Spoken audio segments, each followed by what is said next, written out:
గత ప్రభుత్వ హయాంలోని టీటీడీ పాలక మండలి కమిషన్ల కోసం కక్కుర్తి పడిందని బీజేపీ నేత పాలక మండలి సభ్యుడు భానుప్రకాష్ రెడ్డి ఆగ్రహం వ్యక్తం చేశారు.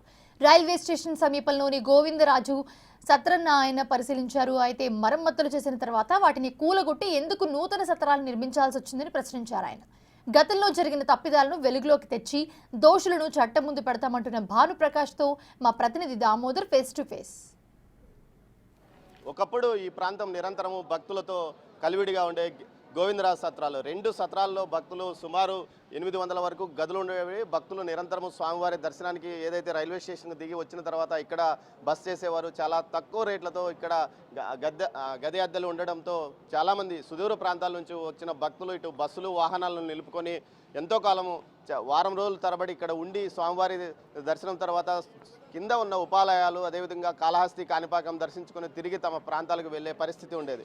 కానీ తాజాగా జరుగుతున్న నేపథ్యంలో ఏదైతే గత ప్రభుత్వ పాలకులు ఇక్కడ ఉన్న భవనాలు ఏదైతే కూలిపోవడానికి సిద్ధంగా ఉన్నాయంటూ ఒక రిపోర్టు తెప్పించి ఆ తర్వాత వీటిని పునర్నిర్మాణానికి టెండర్లు పిలిచారు. ప్రస్తుతం ఈ విషయం అప్పట్లోనే పెద్ద ఎత్తున వివాదమైంది. దీన్ని టీటీడీ పాలక మండలి సభ్యుడు భానుప్రకాష్ రెడ్డి పరిశీలించారు. ఆయన అడిగి మరిన్ని విషయాలు తెలుసుకున్నాం. సార్ చెప్పండి, మీరు ఈ భవనాలు శిథిలావస్థకు చేరినందువల్లనే మేము పునర్నిర్మాణానికి ఏదైతే కొత్త బిల్డింగ్స్ కట్టడానికి టెండర్స్ పిలిచామని చెప్తుంటే మీరు కేవలం కమిషన్ల కోసం ఈ దందా జరిగింది అంటున్నారు.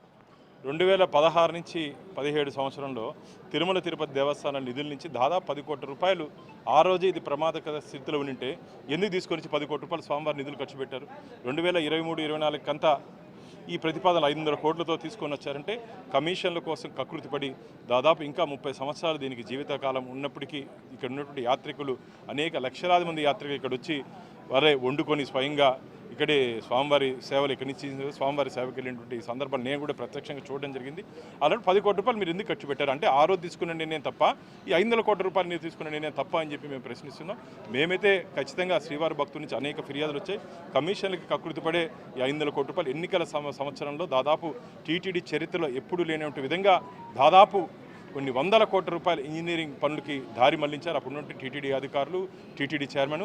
కాబట్టి దీని మీద లోతుగా ఎల్లుండి జరగబో ధర్మకర్తల మండలి సమావేశంలో దీని మీద ఒక సబ్ కమిటీ వేసి ఇప్పటికే స్టేట్ విజిలెన్స్ అండ్ ఎన్ఫోర్స్మెంట్ వాళ్ళు దీని మీద ఎంక్వైరీ చేస్తున్నారు.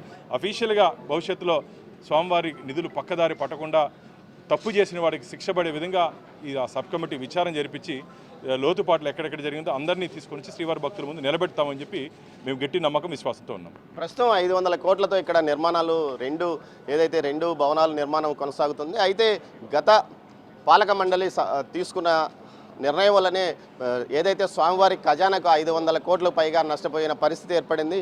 ఇలాంటి పరిస్థితుల్లో అంతకుముందు ఏదైతే 10 కోట్లు ఖర్చు పెట్టి మరమ్మతులు చేసిన తర్వాత వీటిని పడగొట్టాల్సిన అవసరం ఏముంటుందని, అయితే ఈ విషయాల మీద తాము పూర్తి స్థాయిలో ఒక సబ్ కమిటీని ఏర్పాటు చేసి నిజాలు నిగ్గు తేలుస్తామని వచ్చే పాలక మండలి మొదటి సమావేశంలోనే ఈ వీటిపైన చర్చ కూడా జరుగుతుందంటున్నారు భానుప్రకాష్ రెడ్డి. కెమెరా పర్సన్ పురుషోత్తంతో దామోదర్, తిరుపతి నుంచి.